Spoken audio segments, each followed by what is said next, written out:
So yes, when I was looking back over the old vlogs, we had some interesting. You were very accurate, actually.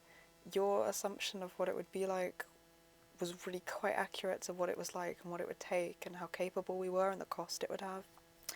I think mine was a little bit more catastrophized. I'm a lot more used to the symptoms.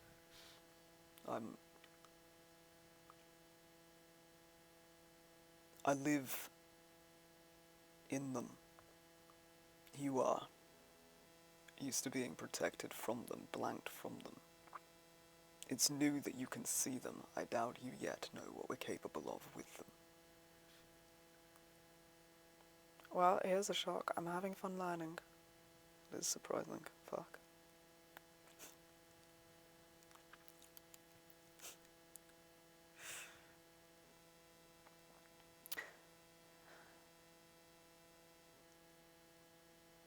Another assumption I made, so they were like, it will involve being in a hypervigilant state. We were both, a little bit. There's people around us, how are we not gonna be? And yeah, I agree. There were moments where I could drop that more than usual for the situation we were in. It will involve dissociating. Yes, it definitely did. And what's interesting is I watched back the vlog and I thought it was totally random, the moments that I'd like get stuck dissociating and need to be pulled back. But I don't think they were. I think they were more triggering moments. Like, In the cafe. yeah, like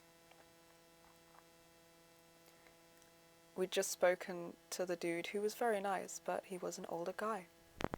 Triggering. There we go. I just didn't realize that just speaking to a random guy of a certain age range, I didn't think that just the gender and the age range would be triggering as it was. But it's like I was kind of able to stay grounded in the sensations and in the panic and in everything that was going on. Throughout everything, it was really hard. It was like the edge of my ability to do so. But encountering a trigger like that just seemed to send me way past what I could deal with, and I would like immediately just float, and you had to pull me back several times. It took like 20 minutes of grounding or so to come back. And then again on the bus, because there was this creepy fucking dude who just told me and this other person we were stood next to that we looked nice, which we did, and they were awesomely dressed and it was great, but the age range, the style, the looking, it was very creepy. And then we proceeded to kind of blank him in a very obvious, like, cool, thanks, turn immediately the other way.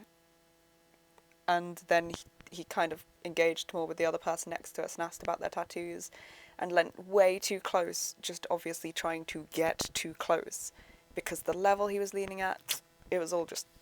And I really wish we'd said something or done something now. As it was, we turned and looked at him and like followed his gaze for a second and then just stared at him, and he kind of backed off, but slowly, creepily, and was like, oh no, I don't know the band, after asking like 3 times and getting closer and closer to them to work out. It's just, it was fucking shady, man.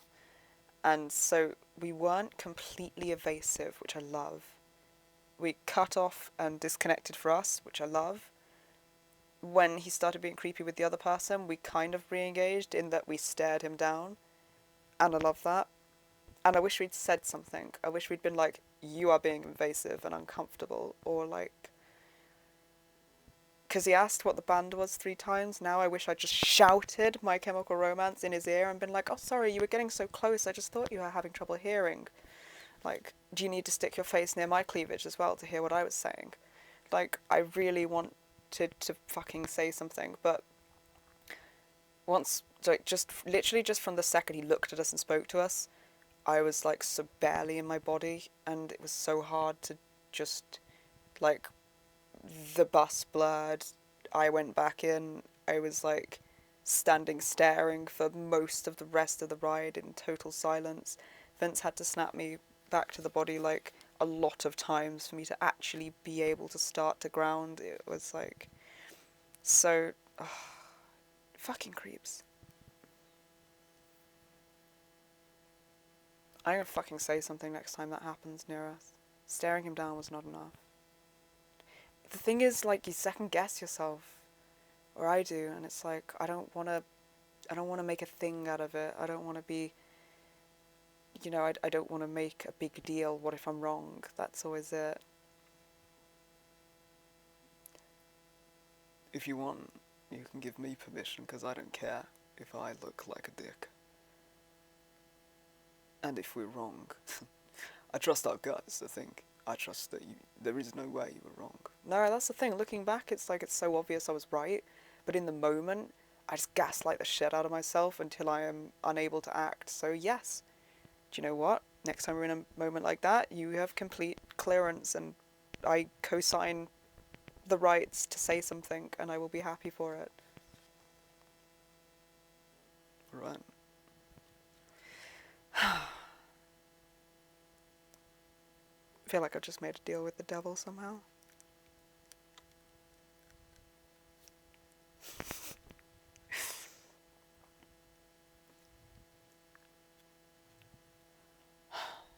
I'm not disappointed in how you responded. Let me try that one more fucking time, hold on.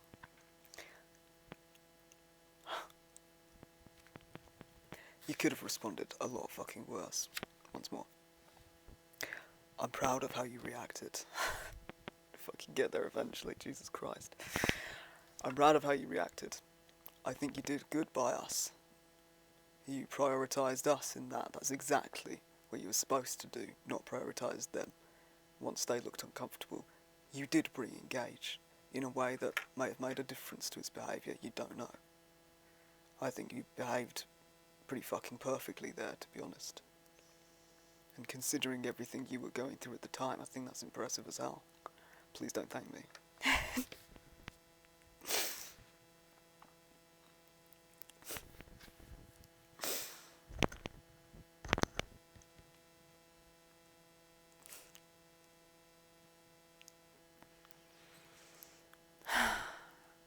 So yeah, it wasn't random. The times where I was like, oh, everything must have just got too much, and I started dissociating. It was times that were specifically triggering, and I realise that now. And they were like, it was pretty strong, the dissociation, to be honest. But we did manage to come back from them. It was really hard sometimes to get like to the point of being able to remember to ground or how to ground. Like it was pretty intense with the dude on the bus. I guess I see why though.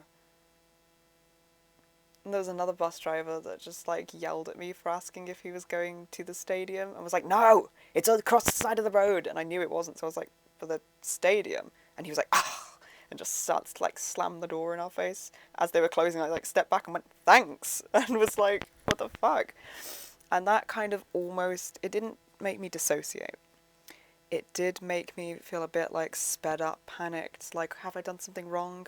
But I immediately went into the reassurance, and you were like, that's the sort of dude you should let me punch. I'm just like, no. But again, with humour at least, you bring me back. So it was dealt with okay. I realised like the moments where we almost, it's like balancing. It's like balancing on a surfboard amid like rocky waves, and like the moments where we came off the board for a second and had to regain our footing and stuff were moments with like intense waves. So I am really proud of us. I am really, really proud of me and of you and of the way we behaved and managed to handle our shit all day. That was intensive, man.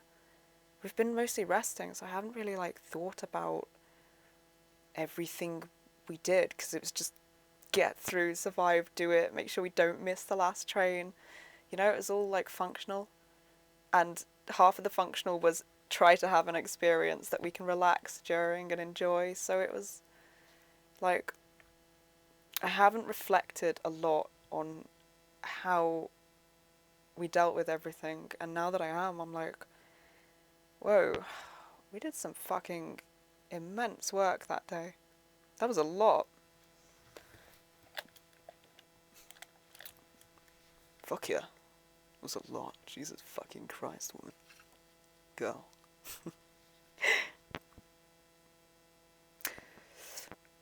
What? It definitely sounds like I'm being the, Oh yeah, no, I can clarify that I don't like being called woman. It sounds too old. I still feel like I'm 16. Girl definitely is what I choose to identify with. That's not you being, shit. What would it be like? sexist cunt. Invalidating, dismissive. Minimizing of your entire gender. No, yeah. Cheers.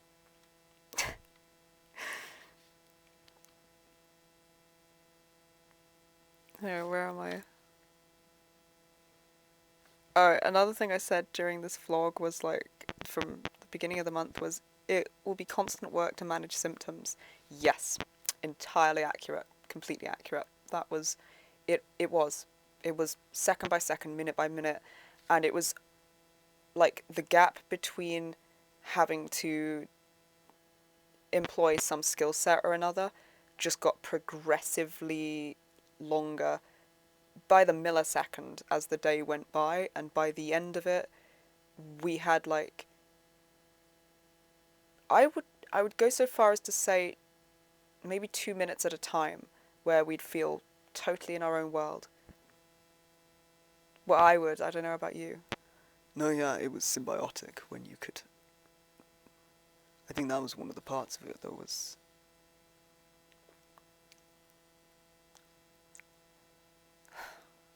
Yeah.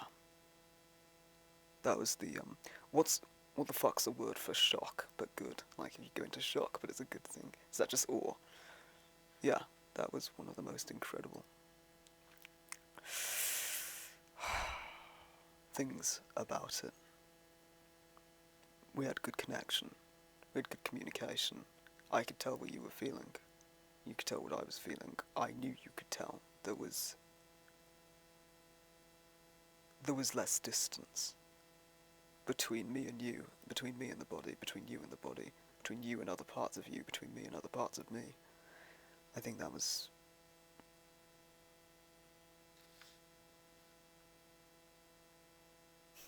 Yeah, I'd say we had,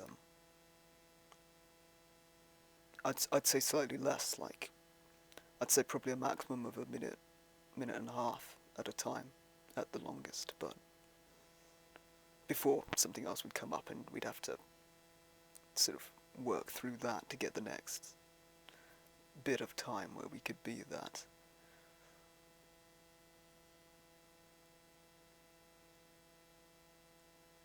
I don't even know, natural, unrestrained, unencumbered by fucking trauma and insecurities and thoughts and things that we had to fucking work through.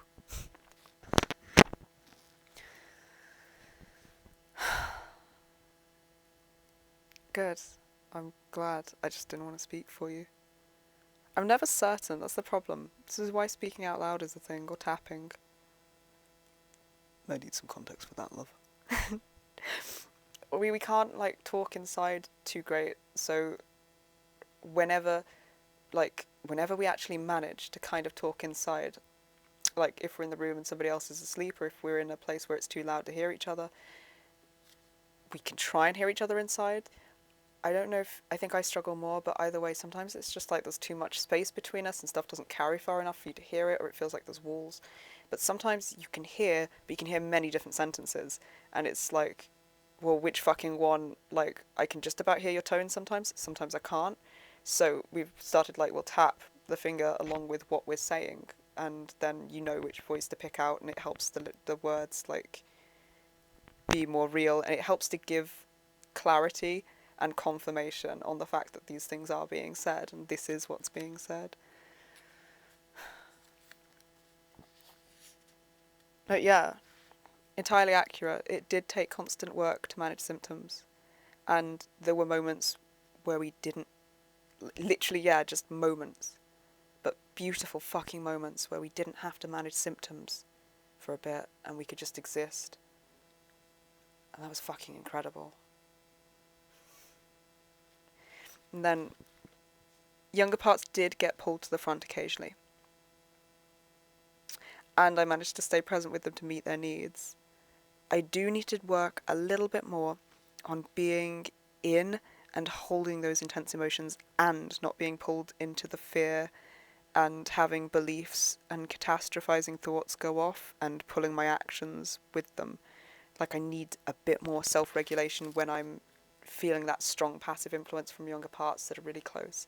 Because there was a couple of moments where I'd like get a bit like, I don't know what to do, or I'd ask for directions. It's a small thing, but like, what's actually happening to prompt it is what I'd like to work on. Like, I'd like to have more certainty in us, more trust in ourselves, more confidence, I guess, to not need to do that. So there were a couple of moments. Mate, oh my god, there was one, but I'm gonna make a new video for like stories of the actual day. There was a time at the end of that day where that got really, really intense. We were probably burnt out by then. I mean, fuck, he'd had an entire day of doing this sort of work. It was like the most intense therapy session with QuickTime events, real world practice of all of the things that you had to put into action constantly. You were probably fucking burnt out. I was starting to get tired. I was saying something. I'm far more dissociated than you usually, and higher threshold for this shit anyway. Yeah, I was very gone by the end of it. Like, fuck. Just in terms of energy and ability to focus, it's like, oh, it's so drained. More self-soothing in intense moments will help. I need to remember to do the self-soothing a little more sometimes. Sometimes I get swept up in what the anxiety is, and it seems so believable that I'm just focused on that. And like, when younger parts would be afraid of like, what if we don't know the way, and then start thinking like, what if we get lost, what if we miss the event, and it goes, and that feels so strong that instead of going, it's okay, Vince actually does know the direction, despite turning left instead of right, or right instead of left. And and we do know the way we're going, and we can find the direction, all right, and we'll be okay. And instead of like working down the concerns and starting from like, if we miss the beginning of the event, there's plenty of time. Also, we could get an Uber if we miss the bus, even though we'd have to like save more next month. And like, you kind of work back from the catastrophized version to a more reasonable version. You don't just go straight from, oh, we're going to miss the whole event, to, no, we won't, everything's fine. You go like, well, if we did, we'd survive. This is what we'd do. This is why it would be okay. And then you go down stages in like intensity of what you're afraid of, and your brain finds that easier to step down with. So I've got to get a little more practiced at doing that in the moments it happens, instead of just getting swept up with the anxiety themselves and being like, oh my god, that's so fucking right, what if we miss everything, our life will be over, we won't get back in time, and I got to ask for directions because I'm so heightened now. So like, that's kind of where I noticed I needed more work. Forfeiting responsibility for us, I don't like that element of it. I want more ability to be like, yeah, I trust our ability to work through this and deal with this. I don't need to ask directions. Not that I mind asking directions, it's just what it means for everything else. And I'm so fucking impressed, because we did do that so much of the time. It's like literally 2 or 3 moments throughout the day that I can think that we didn't do that quite enough to keep up with what was happening for us. And the rest of the time we did it enough to manage our symptoms and to like keep regulated enough to be present enough to deal with it. It was like, I'm really impressed with us.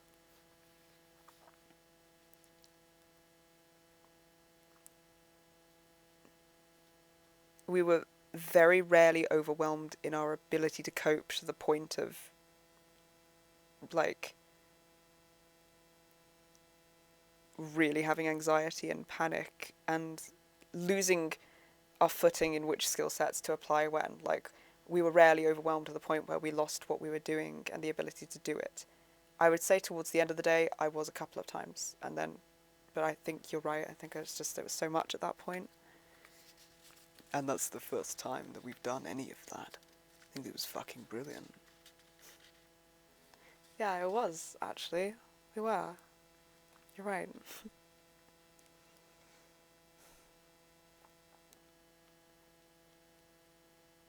Yeah. The things that stand out as things needing work are the things where I lost faith in myself or in us. Like asking directions, the dude on the bus who I wanted to say something to, but I wasn't quite sure enough, and I could have been. The end bit with the Uber and the phone, oh my god, with the Ubers even, that was such a time. It's like those things engaged the sort of prevent, placate, people-pleasing modes. I lost prioritizing us in those moments for a few seconds. Not entirely, not so much that I'm disappointed or upset or anything. I noticed that I need to build our self-confidence in those moments, because clearly there was a lot more like impacting the insecurities and draining our self-confidence than I was aware of or able to keep up with.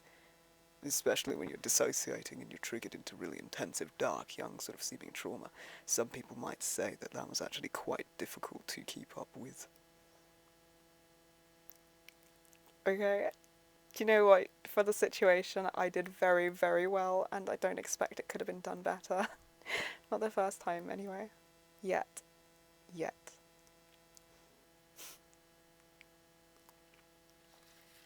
I'm going to pause this.